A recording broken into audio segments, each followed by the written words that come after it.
तो एक गांव में एक किसान रहता था। उसके साथ उसके परिवार में उसकी पत्नी, एक बेटा। कुछ सालों के बाद उसकी पत्नी की मृत्यु हो गई। उस समय उसके बेटे की उम्र सिर्फ 10 साल थी। किसान ने दूसरी शादी कर ली। दूसरी पत्नी से भी किसान को एक लड़का हुआ। किसान की दूसरी पत्नी की भी कुछ समय बाद मृत्यु हो गई। किसान ने अब अपने दोनों बच्चों को अकेले ही पाल पोस कर बड़ा किया। किसान का बड़ा बेटा जो पहली पत्नी से प्राप्त हुआ था, जब शादी के योग्य हुआ तब किसान ने बड़े बेटे की शादी कर दी। फिर किसान की भी कुछ समय बाद मृत्यु हो गई। किसान का छोटा बेटा जो दूसरी पत्नी से प्राप्त हुआ था और पहली पत्नी से प्राप्त बड़ा बेटा दोनों साथ साथ रहते थे। कुछ समय बाद किसान के छोटे लड़के की तबीयत बहुत खराब होने लगी। बड़े भाई ने कुछ आसपास के वैद्य से इलाज करवाया पर कोई राहत नहीं मिली। छोटा भाई दिन पर दिन तबीयत बिगड़ती जा रही थी और बहुत खर्च भी हो रहा था। एक दिन बड़े भाई ने अपनी पत्नी से सलाह की, यदि यह छोटा भाई मर जाए तो हमें इसके इलाज के लिए पैसा खर्च नहीं करना पड़ेगा और जायदाद में आधा हिस्सा भी नहीं देना पड़ेगा। तब उसकी पत्नी ने कहा, क्यों नहीं किसी वैद्य से बात करके इसे जहर दे दिया जाए। किसी को पता भी नहीं चलेगा और कोई रिश्तेदार शक भी नहीं कर पाएंगे। सब यही कहेंगे कि वह बीमार था और बीमारी से मृत्यु हो गई। बड़े भाई ने ऐसा ही किया। एक वैद्य से बात की, आप अपनी फीस बताओ। ऐसा करो कि मेरा छोटा भाई बीमार को दवा के बहाने जहर देना है। वैद्य ने बात मान ली और लड़के को जहर दे दिया और लड़के की मृत्यु हो गई। उसके भाई भाभी ने खुशी मनाई कि रास्ते का कांटा निकल गया, अब सारी संपत्ति अपनी हुई। उसका अंतिम संस्कार कर दिया। कुछ महीनों के पश्चात उस किसान के बड़े लड़के की पत्नी को लड़का हुआ। पति पत्नी ने खूब खुशी मनाई।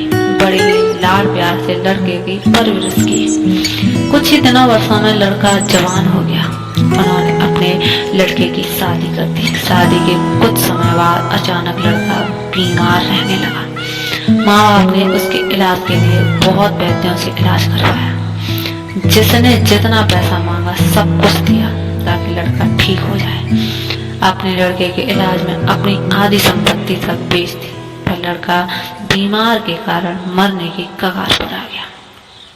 शरीर इतना कमजोर हो गया था कि अस्थि पंजर ही शेष रह गए थे। एक दिन लड़के को चारपाई पर लेट रखा था। उसके पिता साथ में बैठे अपने पुत्र की दयनीय हालत देखकर दुखी होकर और देख रहे थे। उसकी ओर देखते देखते तभी लड़का अपने पिता से बोला कि भाई, अपना सब हिसाब हो गया, बस एक कफन और लकड़ी का हिसाब बाकी है, उसकी तैयारी कर लो। यह सुनकर उसके पिता ने सोचा कि लड़के का दिमाग भी काम नहीं कर रहा है बीमार के कारण, और बोला, बेटा मैं तेरा बाप भाई नहीं। तब लड़का बोला, मैं आपका वही भाई हूँ जो आपने जहर खिलाकर मरवाया था। जिस संपत्ति के लिए आपने मरवाया था, मुझे अब वह मेरे इलाज के लिए आधी बिक चुकी है और आपकी शेष बची है। हमारा हिसाब हो गया है। तब उसके पिता फूट फूट कर रोते हुए बोले कि मेरा तो कुल नाश हो गया है, जो किया मेरे आगे आ गया, पर तेरी पत्नी का क्या दोष है जो उस बेचारी को जिंदा जलाया जाएगा। उस समय सती प्रथा थी जिसमें पति की चिता के साथ पत्नी को जला दिया जाता था। तब वो लड़का बोला कि वह वैद्य कहाँ है जिसने मुझे जहर खिलाया था। तब उसके पिता ने कहा कि तुम्हारे मृत्यु के 3 साल बाद वह मर गया था।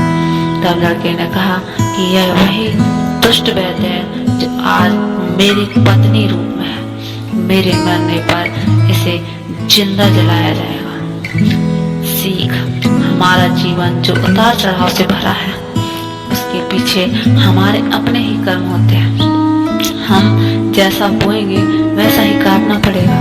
कर्म करो तो फल अवश्य मिलता है, आज नहीं तो कल मिलेगा। जितना गहरा अधिक होगा कुआं, उतना मीठा जल मिलेगा। जीवन के हर कठिन प्रश्न का जीवन से ही हल मिलेगा। इसलिए हमेशा अच्छे कर्म करो, बुरे कर्मों का फल हमेशा बुरा ही मिलेगा।